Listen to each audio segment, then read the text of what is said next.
Hi, I'm Kelly Paul, and I'm here with Todd Welch, our Chief Operating Officer, and Steve Manns, our SVP of Performance Management.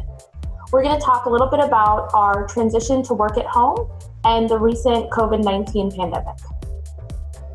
So Todd, let's kick it off. Why don't you talk a little bit about the process of converting all of our agents to a work at home environment? Sure. So we started our work at home planning actually early in 2018.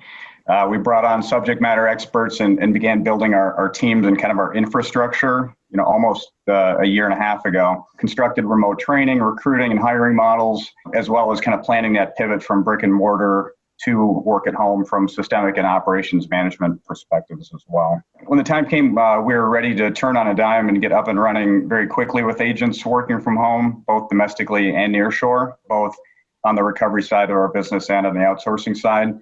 And depending on client requirements, we were able to satisfy those both in the kind of bring your own device arena as well as supplied device environments across a wide range of client requirements during that time. So, and all the testing in the world is great, but until you actually get in the real world and in a production environment, you can't be 100% sure what's going to happen until you've worked all the bugs out. And luckily our teams did a great job in flipping from brick and mortar to work at home with very little downtime. So it was impressive to see really how the teams came together and how all the planning paid off and what ended up being a very smooth transition.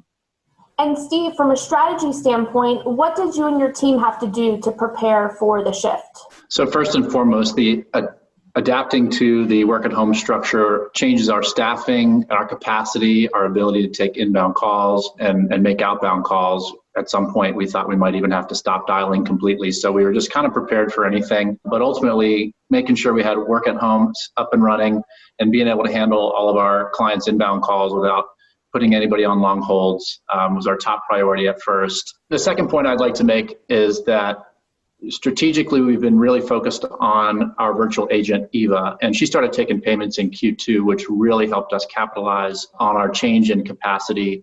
And we're going to continue to prioritize and even put additional task forces in place to improve that online experience and that self-servicing options. Todd, can you talk a little bit about how you coached your management staff to now be responsible for a team of agents without that physical presence to support them? Sure. Yeah. I mean, there are definitely challenges to working at home, from a management perspective.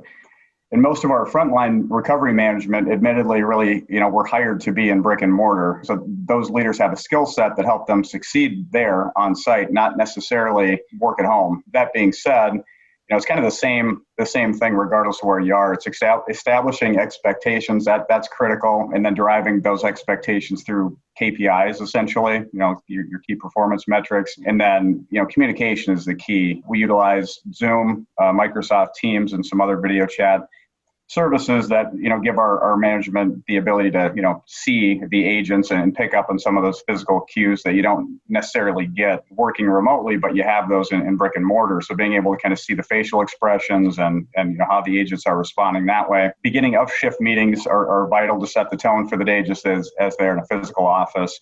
And then, maintaining that engagement, essentially, that's the hard part remotely.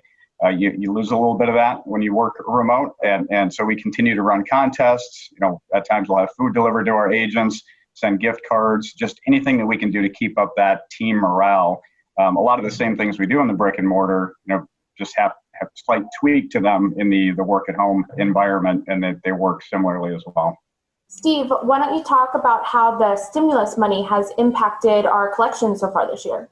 So ultimately, our hypothesis is that consumers are at home paying attention to things that they weren't paying attention to before, or as close of attention as they were before to overdue bills and things of that nature. So we think that limited space to spend money, and combined with the fact that they're paying attention to things like overdue debts, that money is making its way back into the economy through paying off debts. Some of the research shows that upwards of 30 or 40% of consumers, what they're doing with their stimulus money is paying off old debts. So that stimulus has not slowed down into Q3. We're kicking off Q3 with a nice start, and we think that that'll continue as long as stimulus money continues. Todd, do you see work from home being a permanent component of our strategy going forward? Yeah, we definitely see work at home being part of the call center landscape going forward. It's impossible really to know when and how a portion of the business moves back to brick and mortar, but there's definitely a subset of employees, who prefer and even perform better there. That being said, we're going to continue to utilize work at home to its fullest capacity, based on it, our clients allowing us to and compliance allowing us to. The benefits we've seen, working at home, reduced absenteeism, reduced attrition, really as a result of the agent's ability to be more flexible with their schedule. And those have largely outweighed those characteristics of having the agents wholly on site. So while work at home is still somewhat in its infancy on the recovery side of the business, our outsourcing side of the business has been doing it, for a longer period of time. And as we see more enhancements, as Steve pointed out, in compliance tools, data security, and remote management, that's going to further secure work at home as a permanent staple in the industry. Do either of you have any final closing thoughts that you wanted to add? I would just say, we have been planning for work at home for quite some time. Having it kind of thrust upon us, it felt like at the last minute, being well prepared, for that inevitability, put us in a really good position. And again, nice to see that all of that planning that we had done was fruitful in this endeavor and really allowing us to pivot to work at home very seamlessly. And numerous clients have told us how, what a phenomenal job we did in getting to that, really not losing any competitive edge while moving to work at home and having virtually no downtime in that transition. I'll also add that having a roadmap that's tech forward and trying to create a better customer experience for those who want to self-service, the timing really paid off for us in our ability to create an online experience, whether that be through chat or self-servicing online. And we really look forward to continuing to prioritize those items here throughout the rest of 2020. Well, thanks so much, guys, for sharing some of your thoughts. I appreciate you taking the time and look forward to seeing how the rest of the year pans out. Thank you. Anytime. Thanks.